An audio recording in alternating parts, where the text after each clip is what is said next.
Eu achava que tinha tudo sob controle. Casamento de quase 12 anos, uma filha linda de 7 anos, um apartamento confortável em Laranjeiras, uma rotina previsível que passava entre café com leite na mesa, uniforme da escola pendurado na cadeira e jantares silenciosos depois das 10 da noite. Por fora, tudo parecia certo, mas por dentro, eu já não sabia mais quem eu era. Não houve um dia específico em que percebi isso. Foi uma sequência de silêncios, de ausências pequenas. Começou com as piadas. Aquelas que vinham com um sorriso debochado e uma mão no ombro. Você não entende nada de finanças mesmo, né, amor? Deixa que eu resolvo isso. Melhor para você não se estressar. Para que sair com essas suas amigas encalhadas? Eu ria. No começo, eu ria. Mas por dentro, algo se contraía. Depois vieram as mudanças de senha. As contas conjuntas que já não eram tão conjuntas. As senhas do banco que não funcionavam mais. O cartão de crédito recusado na farmácia e ele dizendo que foi erro do sistema, e eu acreditava. Porque era mais fácil acreditar. Porque duvidar do homem com quem você construiu uma vida é duvidar de tudo. Até de si mesma. Rodrigo sempre foi seguro, confiante, daqueles que chegam num ambiente e fazem parecer que tudo está sob controle. E talvez estivesse, mas nunca sob meu controle. Nos últimos meses, as viagens aumentaram, viagens curtas, repentinas, reunião em Campinas, cliente em Belo Horizonte, fechamento de contrato em Curitiba. E eu ficava, com a mochila da escola da nossa filha nas costas, as tarefas da casa, o mercado, os boletos. Rodrigo sumia por 3 dias e voltava com o mesmo perfume, a mesma camisa passada, o mesmo sorriso automático. Mas algo no olhar tinha mudado. Ele já não me via. Ele passava por mim, como quem passa por uma planta no canto da sala. Silenciosa, previsível, decorativa. E eu me ajustava, abaixava o tom, trocava a blusa mais decotada, cancelava o jantar com amigas, fazia tudo para manter a paz. Porque a paz, naquela casa, era uma linha fina. Qualquer passo em falso e ela estalava. Comecei a ter crises de ansiedade escondidas no banheiro, no meio da madrugada, sentada no chão frio, com o rosto entre os joelhos, tentando não acordar minha filha com meus soluços contidos. Eu dizia para mim mesma que era uma fase, que era o trabalho dele, que todo o casamento passa por isso. Mas algo dentro de mim sabia. Sabia que aquilo não era amor. Acordei com o barulho da chave na porta. Rodrigo tinha voltado de mais uma das tais viagens. 3 dias fora, sem muitas mensagens, sem chamadas de vídeo. Ele entrou, me deu um beijo na testa e foi direto tomar banho. Disse que estava exausto. Eu respondi que tudo bem, como sempre. Mas não estava tudo bem. Naquela manhã, eu levei minha filha para a escola com o coração apertado. Algo em mim gritava. Não era só tristeza, era alerta. Como se meu corpo soubesse o que minha mente ainda tentava negar. Voltei para casa e fiquei sentada na beira da cama. O apartamento estava em silêncio, mas dentro de mim era um tumulto. O controle remoto caído no chão, uma xícara suja na pia, uma toalha esquecida no encosto da cadeira. Pequenas bagunças que, de repente, pareciam gritar comigo. Abri o navegador no celular e digitei: direitos da mulher casada em caso de separação? Depois, advogada no centro do Rio. E por fim, como saber se estou sendo enganada? Nessa hora, me senti ridícula, fraca, como se fosse errado duvidar. Como se fosse traição apenas pensar em proteger a mim mesma. Mas então lembrei do cartão bloqueado. Lembrei do olhar da minha filha quando me viu chorando no banheiro dias atrás. E levantei. Saí de casa sem avisar ninguém. Peguei o metrô com a mão suando, o coração disparado. Desci na Cinelândia, andei até um prédio antigo, com um letreiro discreto no terceiro andar. Defesa da Mulher e Família. Atendimento jurídico. A porta era de madeira escura. O corredor, silencioso. Bati. Uma voz me chamou para entrar. Do outro lado da mesa estava Carla. Advogada, olhos calmos, voz serena. Me ofereceu um copo d'água, disse que eu podia ficar à vontade. E eu falei. Falei por quase 40 minutos sem parar. Sobre as contas, os silêncios, os olhares que evitavam os meus, sobre as roupas que ele criticava, sobre a culpa, sobre o medo. Ela não me interrompeu, apenas escutou. E quando terminou, abriu uma pasta, pegou uma folha em branco e começou a escrever. Ela me explicou que sim, eu tinha direitos, que sim, eu podia me proteger, que não, eu não era louca. Disse que era importante guardar comprovantes, que era preciso ter um plano e que, acima de tudo, eu não estava sozinha. Na saída, ela me entregou um cartão com o número dela, me abraçou e disse uma frase que eu nunca esqueci: Você não precisa ter coragem agora. Basta ter consciência. O resto vem com o tempo. Voltei para casa andando devagar. Chovia fino. As pessoas passavam apressadas, como se nada no mundo pudesse esperar. Mas dentro de mim, algo começava a respirar. Acordei antes do sol nascer. A casa estava em silêncio absoluto. Rodrigo roncava no quarto ao lado. Minha filha dormia encolhida, agarrada ao travesseiro. O som da geladeira era o único que me fazia companhia enquanto eu colocava minha mochila nas costas. Não levei muita coisa: 3 mudas de roupa, o caderno com meus registros, os documentos que escondi por semanas e uma pequena caixa com fotos da infância da minha filha. Não consegui colocar mais nada. Era como se cada objeto da casa me olhasse com julgamento ou pena. Pensei em deixar um bilhete. Desisti. Pensei em acordar minha filha. Desisti também. Aquela saída precisava ser minha. Sola, firme, silenciosa. Chamei um carro por aplicativo, usando o celular reserva que escondia na gaveta das toalhas. Sentei no banco de trás e, pela primeira vez em anos, me permiti olhar pela janela com olhos de quem não voltaria. O céu ainda era escuro, as ruas vazias, mas dentro de mim algo se abria.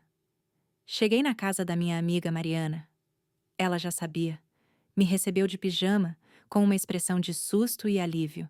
Me abraçou sem dizer nada. E eu desabei. Não chorei com barulho. Foi um choro contido, cheio de cansaço. Não era luto. Era libertação. Passei os primeiros dias num quarto pequeno, com uma cama de solteiro e um ventilador antigo fazendo barulho a cada volta. Era quente, apertado, improvisado. Mas era seguro. Minha filha ficou com minha mãe por alguns dias. Achei melhor assim. Precisava me centrar. Precisava respirar. E, principalmente, precisava entender como recomeçar. Nos primeiros dias, Rodrigo mandou mensagens, curtas, frias. Dizia que precisávamos conversar, que não era para tanto, que eu poderia ter resolvido de outra forma. Apaguei todas. Cada uma delas era como uma mão tentando me puxar de volta para o buraco. E eu já tinha subido demais. Na segunda semana, fui até o CRAS mais próximo. Consegui atendimento com uma assistente social. Expliquei minha situação. Ela me ouviu, anotou, me orientou sobre meus direitos, sobre o que fazer juridicamente. Senti pela primeira vez que alguém via meu problema como real, como legítimo, como urgente. Com a ajuda da Mariana, atualizei meu currículo. Consegui uma entrevista num consultório de fisioterapia. Entrei como recepcionista. Salário baixo, carga alta, mas era meu. Comecei a guardar cada centavo. Economizava até no café. Com o pouco que tinha, paguei uma consulta particular com uma advogada indicada pela rede de apoio. Ela me orientou, me fortaleceu, me lembrou que não era uma irresponsável. Era uma mulher tentando viver. Rodrigo tentou me intimidar. Disse que ia entrar com pedido de guarda, que eu estava abandonando a família, que eu era desequilibrada. Mas agora, cada ameaça dele tinha resposta. Documentada. Calma. Firme. Eu já não tremia ao ouvir o celular apitar. Consegui transferir minha filha para uma escola próxima. Expliquei a situação de forma simples, sem envolver drama. Ela estranhou no começo. Sentiu falta da casa grande, do quarto cor-de-rosa, da cama de princesa. Mas aos poucos foi entendendo. Nos fins de semana, íamos ao parque com uma garrafinha de suco e 2 pães de queijo. Ríamos com simplicidade. Ela aprendeu a andar de bicicleta. Eu reaprendi a viver sem pedir desculpas por tudo. Não foi fácil, mas foi real. Cada passo que eu dava fora daquela casa era um pedaço de mim que voltava. Cada nova manhã, por mais cansada que eu estivesse, me mostrava que sim, a vida podia ser outra. Eu ainda sentia medo, mas agora o medo vinha junto com coragem, e isso mudava tudo. A rotina na nova vida era simples, mas cheia de significado.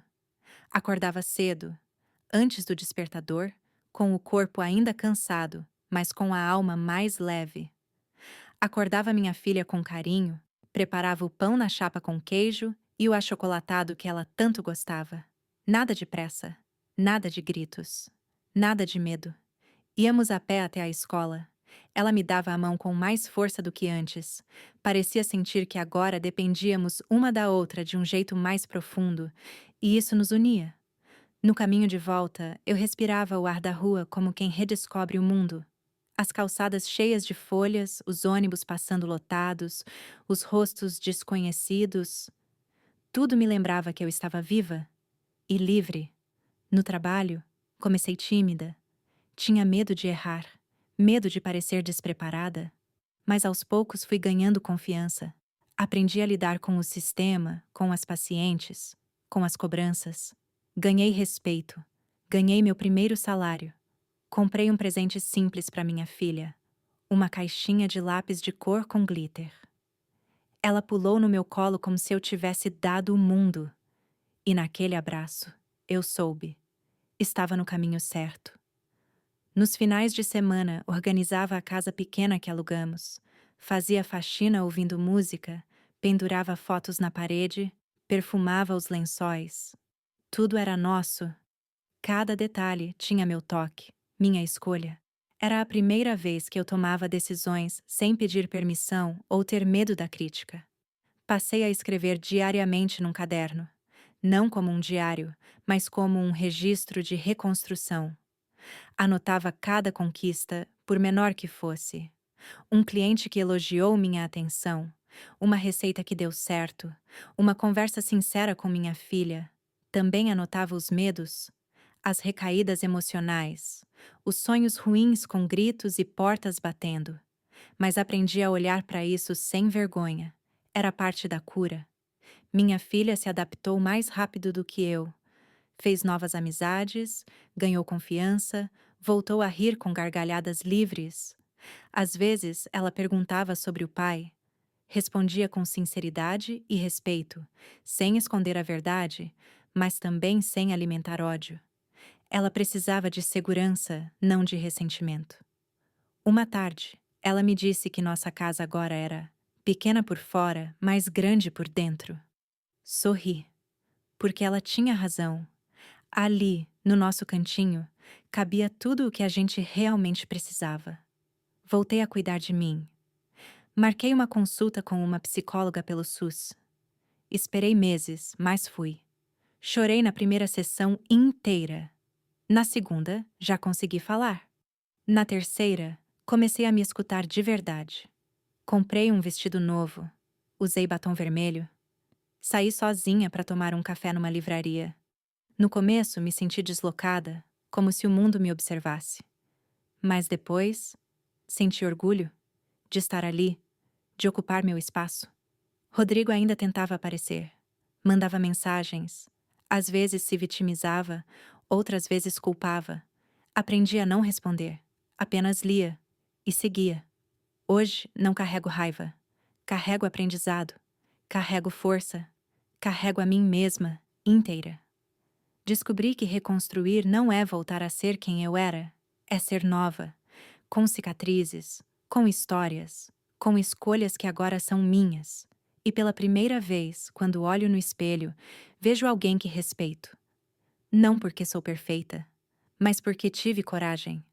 Coragem de sair, coragem de continuar, coragem de recomeçar.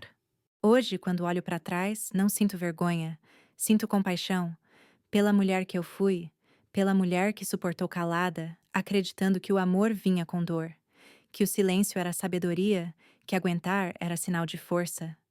Ela fez o que podia, com o que sabia, com o que tinha. Mas hoje sou outra. Aprendi que perdão não é esquecer, é não deixar que a dor dite quem você vai ser. Perdoei Rodrigo, não por ele, mas por mim. Carregar ódio me deixava amarrada àquela história, e eu precisava me soltar. Entendi que ele nunca foi o monstro de um conto de terror. Foi um homem imaturo, inseguro, criado num ambiente que valorizava o controle como prova de masculinidade. Mas isso não justifica, explica. E só. Responsabilidade é dele, libertação é minha, minha filha cresceu. Hoje ela fala com clareza o que sente, pergunta, questiona, escolhe. Tem personalidade, firmeza, doçura. E quando vejo isso nela, me emociono, porque vejo também a mulher que lutei para ser. Já não preciso provar nada para ninguém, nem para minha família, nem para as amigas que se afastaram, nem para mim mesma. Vivo num apartamento simples, com plantas na varanda, uma estante cheia de livros usados e panos de prato coloridos que eu mesma costurei. Recebo amigas para café, faço torta de banana nos domingos, converso com vizinhos no elevador. A vida não é perfeita, mas é minha. Aprendi a dizer não, sem me sentir culpada. A dizer sim, só quando o coração concorda. A olhar para dentro e me reconhecer. Nunca mais tive um relacionamento amoroso. Não por medo, mas porque entendi que não preciso de alguém para me completar. Se um dia acontecer, que seja soma, nunca mais substituição. Outro dia encontrei Rodrigo por acaso, numa feira de artesanato. Ele me viu, tentou um sorriso, perguntou se eu estava bem. Eu respondi que sim, e era verdade. Nos olhos dele havia algo que eu não soube decifrar. Talvez arrependimento. Talvez surpresa por ver que eu estava viva, inteira, bonita. Talvez só desconforto. Nos meus olhos havia paz, e isso bastava. Segui andando com minha filha ao lado, uma sacola de pães na mão e um vestido florido que comprei num brechó. Nada naquele momento era grandioso, mas tudo era enorme, porque ali estava eu, inteira, reconstruída, livre. E se você me perguntar hoje quem sou, eu te respondo com firmeza: sou a mulher que um dia teve medo, mas foi. Sou a mãe que caiu, mas levantou. Sou a filha que se calou, mas aprendeu a falar. Sou a mulher que voltou a ser quem nunca devia ter deixado de ser. Sou eu. E isso é tudo.